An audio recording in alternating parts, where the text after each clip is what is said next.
Ngokukhulu ithoba khambelana nenhlonipho igama lami ngingusiyabonga ngingowakwaMpungose siyabonga Mpungose into engijabulisa kakhulu namhlanje sinabantu ababamba amaqhaza emphakathini esuke siphuma kuyona ngokwenza izinto ezinhle more especially ezihlukile uthola ukuthi awukazi uyibona indawo yasho ukuthi hey abanye abantu baneziphiwo ke iziphiwo manje ngiyajabula kakhulu ukuthi I'm joined by omunye umuntu engicabanga ukuthi simthanda ngendlela eyisimanga sike sambona ngamagalelo akhe but namhlanje asokhuluma okuningi naye ngoba sifuna ukukhuluma indaba enkulu le weekend ekuya kuyona manje ngicela ukwelcome ngezandla enentokomalo neyifudumele udadewethu Mamthembu uyaphila isigogo sami. Ngiyaphila. Kunjani sisi? Uyaphila sisi? Ngiyaphila. Ngeke ngathi uyaginyeka kodwa ngathi uyasala somewhere. Angifani nomnikazi wevoice. Ngoba yena useqeqamuke kwayina. Into nomnikazi wayo. Yeah. Then kunezinto ongakwazi ukuyiziba ezithi mazenziwa abantu kakhulukazi umuntu wesifazane asikwazi ukuthi sizibe. Sike sabuka ngicantla last year ngibuka abafowethu ombeshe baya drive manje kazi ngizoyithola yini inhlamba la ngizodeleleka ingalelo baya drive manje ngamagalelo ne-idea khona ungasithatha usibheke ukuthi ifika qhamuka lento yemoto wa driveisa abantu ithini into yakhe ukubeka. Okay, so ngizoyibeka kanje into ngithema ngihleli ngase ngibuka ukuthi i-social media mangithi social media nawe uyathinteka. Sure. Nenza umsebenzi omuhle lapha kwi-social media kodwa aninakwe umuntu. Uyazi nina nikwazi ukulanda iso lika government nililethe la emzini onamaplangwe okunebhodo elilodwa okunomndeni owu20 olala phansi uthola ukuthi ugovernment ulandwe yiso lika Siyabonga Mpungose eveza umndeni ohlwempu odinga ukuthi usizakale. Uyabona kwenzeke khona o disaster labantu bo disaster management balandwa yinina kusho ukuthi nina nenza umsebenzi omkhulu kakhulu niyafana nabantu bezindaba guys. Manje uyibeka lapha ngoba nawe ingconyala. Yes, of course nami ngisazozibala ukuthi nami ngomunye wabo wenza umsebenzi omuhle because uya notice even if kuthiwa kwenzeka ingozi asidluli endleleni sifuna ukubona ukuthi kwenzekeni ukuze sithumele ukuthi into ifike kubanikazi bayo. Uya understand? So ngase ngibuka ukuthi hayi man ama influencer wonke ayadinga ukuthi ahlomule. Ibingiphatha kabuhlungu lebihitha kabuhlungu kumina leye award. Hayi award just yolanda iaward. Awuyinhle award but ayihambe na something. Yaza ngongenele kuze kube manje because ngifakazela lento eyisho. Nisebenzile bafike baqoqa imali bese beyiqoqile imali and wena usuthola just ukhuni iplangwe yolanda iplangwe. Ngabona mangakusekhaya. Mamela into ebingiphatha kabuhlungu. Ngise ngiyabuka lo muntu uswenkile uye eGoli. eGoli ubhook i-flights i-return flights return tickets then uzobhook ihotela red carpet ikusasa uhamba ngani ko red carpet because phela isudi ayigqokile lapha imali kufuna lapha uyohlangana uyodlala nofisha abakhulu mawufika lapha ubuya neplangwe uze ekhaya kini uzobatshela ukuthi nanto lelo plangwe ubuyolanda eGoli ngemali engaka uspende 10,000 rand i-trip yakho yonke isihlangene nendawo yokulala nento oyigqokile ngase ngibuka ukuthi ingayinhle award kodwa ingahambi yodwa ayihambe nekoloyi ayihambe nesikhiya semoto uyabona uthi mawubuya khona la emphakathini wangakini kuthi why win imoto lo yeGoli ngalokukhuluma kwakhe ku social media kuthiwa sekuwinwe imoto nayo ke into Fethu and mina indlela engicabanga ukuthi ngidinga ngayo umuntu osibuka nje manje osibuka kuphela ngoba safuna ukulanda impandeni wasuka bunani but today asikho lapho sifuna sigcile kulento ke sibukile imoto yakhona and yazi ngiyakhumbula because uTikTok ungihlekisa kabi uyakwazi nalokukhombisa ukuthi khona abantu abebezama ukuthini ngangibuka last year uthi kuzowina imoto ukuthi wakhona hayi scam lento ayiziyokwenzeka till imoto ibonakale isikhona yabona research bar nje lapha ayifakaza ukuthi ngazi khona scam esizokwenzeka but today ukhona umfowethu ukwazile ukuthi ahlomule ngaleyo ngithi ndiyabuka ngitshengiswa abuka ngalelo giyayo vele waguquka manje washintsha sikulena ke sikhuluma ngayo ngomhla 10 ithini okay last year sikhulume ngaba influencer kwahlomula umfowethu ofana nombeje wathola imoto yakhe cash and carry wahamba kwayikhaya this year ithini into yakhona ngizoyokuthinta into amatshitshi awunikeza umuntu oqala ukubona le video namhlanje kwenzekani mhla ka10 endaweni yaseBhedla. Okay guys ngomhla ka10 eMpendle futhi siyabonga kwenzeka into enhle kakhulu kwenzeka isimanga kwenzeka ingqophamlando unfortunately ngiuqophula umlando ngemoto kaMbeje and then number 2 manje ngikumatshitshi and ngihleli la kumatshitshi anginyakazi because amatshitshi laba bantu bavike abo teenage pregnancies laba bantwana basabalekela ama-blesser till today ama-blesser yabajaha bayabaleka. You understand? Ama-blesser bagabisela ngemoto ezinkulu, imoto ezinhle bagabisela ngemali, kodwa ingane zabantu sala ziyabaleka sejubaneni. Asifuni ukusondela nama-blesser. Ziviko STI. Ziyisibonelo esihle even go Ibanathi Mpungose abasakhula. So makhulunywa ngokuthi umuntu uzigcinile. Uyacabanga ngo Ibanathi Mpungose ezwa kuthiwa itshitshile wena imoto ukuthi angaphinde kuthiwa khona into angayenze ukuzala ayikho. So amatshitshi ke wona anikezwe itifiketi nechashaza esiphongweni akhishelwa amabhasi aye emcimbini wamatshitshi. But ikhona yini into enevalue enikezwa lezi ngane ezenze kahle kangaka njoba sizale kangaka nje thina sizale. Umbuzo wamsodwa yini into enevalue ozoyinikeza amatshitshi ke wena njengoba ubuza uthi imoto koloyi ayike kuloko ngikhuphula izinga ama levels because istandard sikhuphukile bekufanele ngiwahlonipha amatshitshi. Bengikhipha iGrand i10 iHyundai. Lalela ngicela ukuphulula ngiyaxolisa angizange ngabi nokuthi uphazamisa igest kodwa bokhuluma iGrand i10 oyikhiphile ngidele lidadewethu abantu bayazi social media ukuthi Ibanathi ubiza iGrand i10 nge-Hisense. Ngidele siswami ngithi bukoma Mthembu bavele baphanise ngemoto ngaphisana nge-Hisense wena uyayikhokhela le-Hisense ekupheleni kwenyanga. So ukhuphula izinga from Hisense ulibeka manje siyaphi intwana? Izinga ngilibeke kwi-Cherry ithingo SUV car leather seat.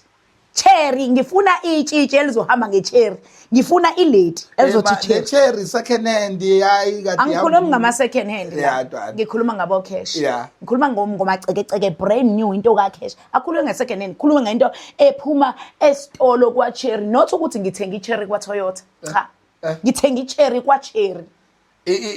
Umbuzo wami le Cherry ngifuna ukuyibona mayisiphuma ngoba last year wawuqopha ublad futhi sekuyakuthemba ke manje ngoba sikhuluma ngento ephathekayo. Le Cherry ilala nini ekhaya? Mina ngifuna ungakhele leso sithombe nali itshitshi seliwinile ilala nini kulona li drive li diamond yabo mthembu. Angicacisele nomuntu nje osibukile Nkosi yami because ikhona lento yokuvene kufike kuthiwe kwi event uma kune handover bese kuthiwe uwinileke njengoba ewinile nje imoto yakhe uzozoyilanda endaweni ethize noma izomlanda true. Ngikhuluma ngokuthi itshitshi imoto izobikwe ngesigamekweni la eMpendle ngoLesihlanu Friday imoto izobe isilele khona eMaphanga Lodge eMpendle la engihoste khona ihandover. Uphuma usehamba noKing umephuma amatshitshi amathathu aku top 3 njengamanje azobe ebambene stage mang announce iwinner izobe iphuma nomacekece ngesikhathi kuthiwa iwinner is nangu macekece bamdrive uyangena bethu imani uze kumningazi wakhe kusela bawu3 manje bawu3 sisuka ku top 50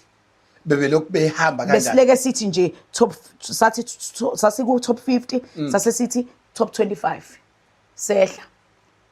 kanjani abanye basalile endleleni kodwa bebephusha nabo mfethu hayi beyiphusha ingane zabantu but bagqugquzelekile but baphuzile ukunderstand ukuthi what is competition and bekune challenge ebibashaya kwasho ukuthi banomama strong osemva kwabo because ingane ezincane amatshitshi kunezinto la ilahleka khona kune balance la zingabalanceseki khona ukuthi what is competition kahle kahle ngibatshela ukuthi uzoyogana kusasa ukugana kuyi competition uqala kwi competition before uyogana yabo ubhuti usiyabonga usuke nezintombi zakhe eziningi but usethatha manje unkosikazi usethe ngithatha umakoti so i-competition naleyo kufanele ube fit kufanele ube strong ube firm yazi thina sibhala inkondlo ngiyicabanga lento uyamachina imoto ezodrive umuntu exoxela ingane yakhe ayoyizala ukuthi ngayithola ngobuntombi bami ngayithola ngokuzigcina kwami ngaqhakanjiswa South Africa ngathi yoba into lifetime ngisho semdala ngisho ngisithethisa ingane yokuthetha ngokuthi mina nga drive imoto ngokuthi ngangiyiphethe kahle abantu ababekade bekhona so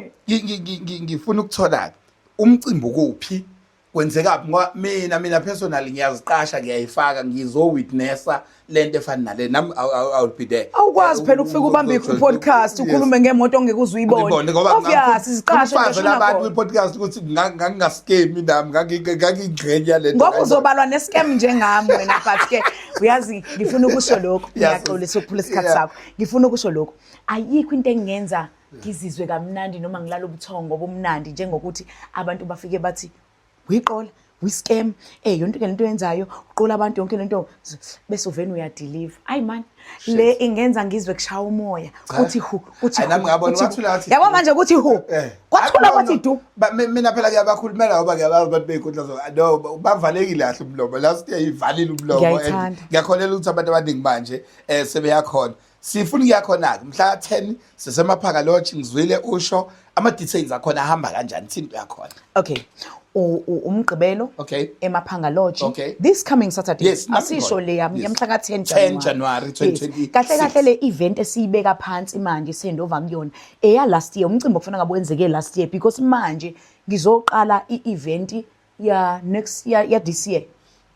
eyamanje yazi kade ngicabanga indaba yakho ukuthi ngonyaka wodwa ngathi ngizokhipha imoto yesibili kusewunyaka wodwa yes kusewunyaka wodwa because sihandovela imoto ya last year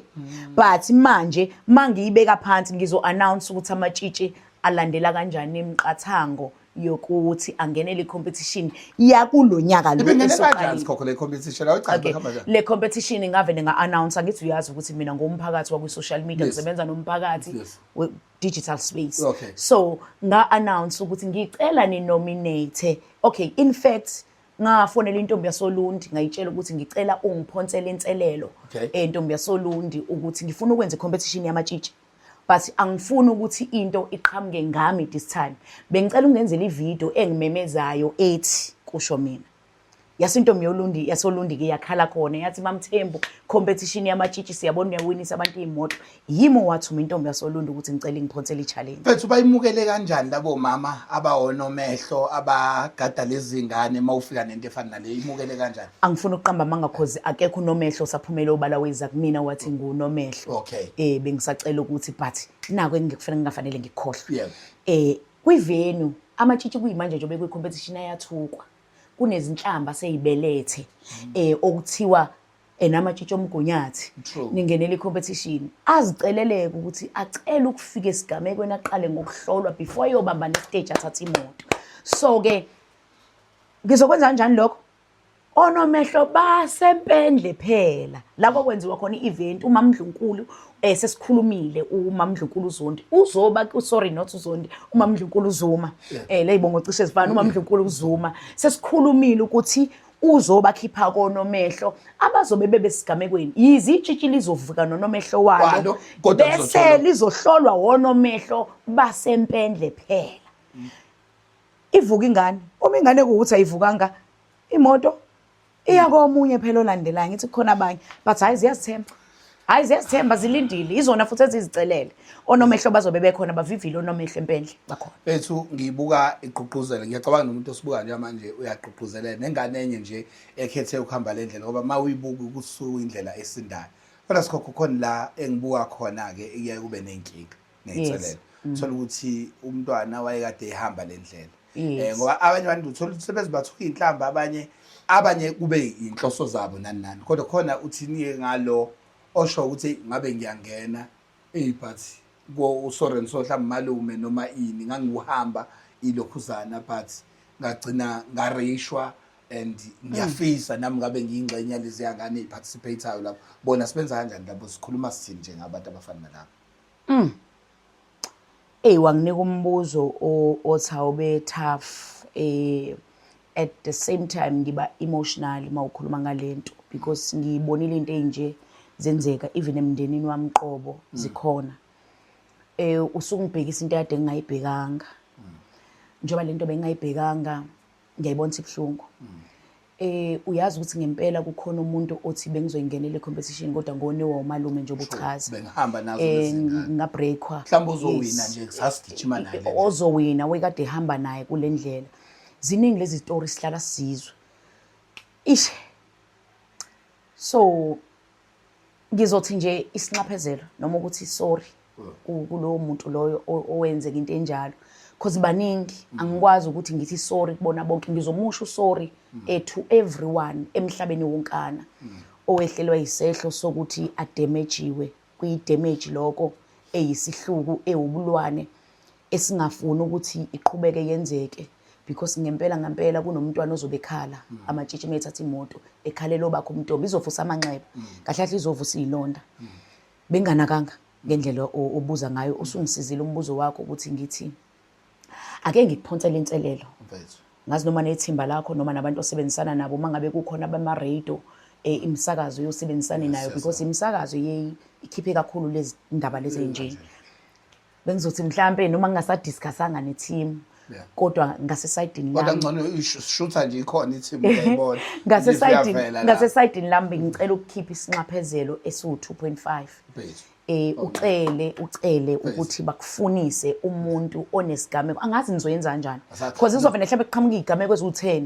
and mina isinxaphezelo nginxaphezela oyedwa mhlawumbe mengithi sebenzisana ne-team yakho nawe abantu osebenzisana nabo ngabe imsakazo ngabe wobani ngabe ama-organization azi laba bantu laba abehlelwa ilesehlo bengicela ukuthi ngiyanikela ngo-2.5 oyoba isinxaphezelo ukuthi as much as ngenza i-competition ngicela suleke izinyembezi ngiyazi ngeke zisule u-2.5 i-damage inkulu nomhlaba usuyongilekelela mhlambe uthi senza mangabe baphuma abathathu mina sengibonga nokuthi wena uyayiraise so ishiya kubona ababukeli ukuthi bangathi singamthola kanjani and also I have ubhuti wami isebenzisana naye kakhulu engazi ukuthi angayisupport uMandla Chris so abanye babantu engicabanga ukuthi babathola kakhulu abantu beyigameke icishe efana nalezo kuma pages afana nawo bathi ke so ishiya kubona Mandla ngiyaxolisa ukujijela entweni ongekho kuyona siyakufaka kodwa ke ngenxa yokusebenzela umphakathi kodwa wrong uyabuza ufuna ukungikhalisa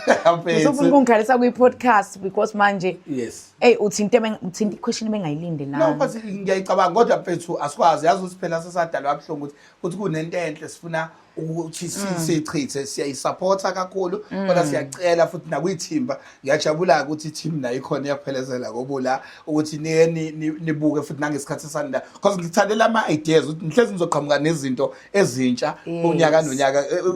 ngiyazi ukuthi next year sinenye into ezoqhamuka ngendlela ehlukile kuneyayidlula because bese ngicathi ingama-influencer kuphela namhlanje siqhamuka ney'ntombi so I know ukuthi nizokwazi ukuhamba nifinyelele ey'ntweni ey'ningi ikuphi mhlawumbe okunye obungafisa noma umyalezo ongafisa ukudlulisa because yabo bethu do umsebenzeni wenzayo ukugxekwa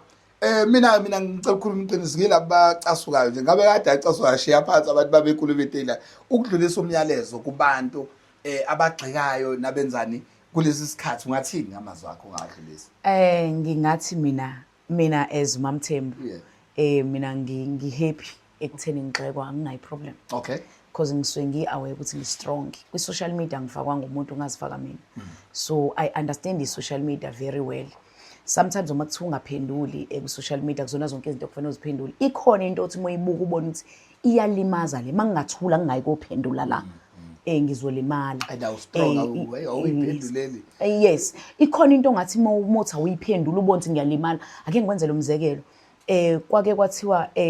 kwi-competition ubani useyawazi amavoti akhe ukuthi mangaki kwakhulunywa into eyinjalo ukuthi hayi bo njengoba kuphuma i-top bani ubani besevele esazi ukuthi unumber bani awukwazi ukuthula ungayikuyiphendula leyo nto yamampunge yamanga ayikho so uzophendula ngizothi ke kubantu abagxekayo understandana ukuthi akusiwona wonke umuntu owenza izicam futhi angikholwa ukuthi umuntu ofana noMamthembu nje iqhamuke emakhaya ekankomozi New Porridge kobhulwa usengabena aqhamuke nje nento yokuthi nje ngizoqala ubuqola ngiqala koThekwini ngiqala emadolobheni ubuqola umphakathi wangasekhaya mina ngikhuliswe emhlabeni wamakhosi ngiyisizukulwane noma ngiphinde ngibe umzukulu esayidini likamama umama uzalwa kaGwala ebukhosini eNkwezela uma wakhe kube amemela ngumshana ebukhosini bakaMemela so angikwazi ukufika sengiyohlambalaza ukwehlisa isithunzi zabantu abadala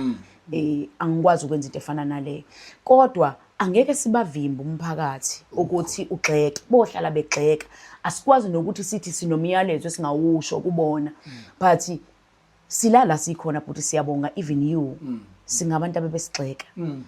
abantu abebesigxeka mina ngingathi ngiyababonga kakhulu abathuke ngisho uyibanathi umuntu angene nje emdala athuka ibanathi kanjani into egaxubhaka ya grade 3 mina ngaba ngiyena uMamthembu if mina angithukwanga kwi-social media abantu abangithuke kwi-social media balanda abantu from overseas bezobuka ukuthi ubani lo othukwa kangaka mebefika umuntu athi pheqepheqe umbona umuntu egijima namavidiyo wami wonke ufuna ukuthola into engithukelwa yona angayitholi abuye angene kwi-inbox wazi wamuhle umsebenzi wakho sicela ubekezele i-social media ikanje but uMamthemba kamubi at all ezubona manje ngumama ngizele nami ukuthi itshitshi lizigcine nje bese lithola nje just ichashazela emhlophe kuphela ake kube netshitshi elidriver ye-South Africa nami ngibalwa phakathi ngaze ngahappy ngaze ngahappy eSouth Africa ukuyeka ukwenza into enhle kanjena like nama ngikholwa ukuthi yini nama ngikholwa ukuthi idea is mine angikholwa ukuthi yimi wonke lo uMbeje uya driver uyazi ukuthi mina ngangingajabulela uMbeje mina ngangijabulela ukuthi uma kaMbeje kukhona umzali abazali bethu uma besizala usuke ebona omakhelwane abanye benemoto azibuza ukuthi kakhi iyofika nini mina ngangijabulela uMbeje in such a way mina ngangiyitsho ukuthi uMbeje uzoka post uma wakhe kikiza uma ingena imoto ngaphoxeka ngingazange ngize ngiyibone leyo ngangifuna ukubona leya drama eyenzeke ekhaya ngene imoto angazi mhlawumbe wayishutha yangigeja but mina ngangifuna leya drama namanje kumatshitshi nansi into ezongilalisa ubuthongo ezongithokozisa ngifuna ukubona lo wamndeni la kuya khona imoto ujabule because angikwazi umndeni okuyabona khona imoto ukuvota kuyaqhubeka uzogcina ukuvotwa ngomhla ka 9 ngo12 mhla ka 9 ngo12 si handover ngakusasa ngo12 emini siya handover but ukuvota kuzogcinwa ngomhla ka 9 ngo12 ebusuku. Mina ngingakusho ngiphinde ngiqinisekise ukuthi wena sisazokubiza ngoba sisafina ke manje ukuhlala khona i-show esinayo sibiza ukuthi blessed and black so ukuthi you are black but you are blessed so silanda khona abantu abanamagalelo sesike saba nobo Dr Khumalo abobani sifike sihlale naye umuntu asichazele ukuthi usuke kuphi nani nani so ngiyacabanga ukuthi siyafisa uku-unpacka sikuthatha from enkwezela ebhulwa unyuka ngesigaba ungena kwibusiness ubuka ama-ideas nazo zonke izinto ey'njalo sisazokufisa kwamanje besancenca abantu siyaqoqozela ukuthi ke ungalenzi iphutha mhla 10 kuJanuary lo siyakuona sizobe sihlangene khona endaweni yaseMpendle eMaphanga Lodge nathi sobe sikhona baningi abantu ke abadumile ozobafica ozobabona bezokujabulisa lapha kuzokwenziwa le ndumo ezulu siyacela phumani ngobuningi benu ngakuqhamuka eMafakatini kwahaze empophomeni nyukani Maswazini bhulwa uzani uzobona ingane yenu yenza into enhle eNingizimu Afrika asiqhamuke kuzo zonke inhlaka bafethu mina ngingakusho ukuqinisekisa ukuthi mina nawe sobonana ngawo mhla ka10 lo siyakona. Ngiyabonga kakhulu kuyangijabulisa ukuzwa lokho bese ngiphinde ngisho ukuthi okuhle okuyisibusiso engikutholile ukuthi upresident wamabhinqa of the nation ubaba uNgizwe Mchunu uzobe khona kumina ubhuti akayena ubaba kumina kodwa ngokuhlonishwa isigqoko asigqokiswe uNkulunkulu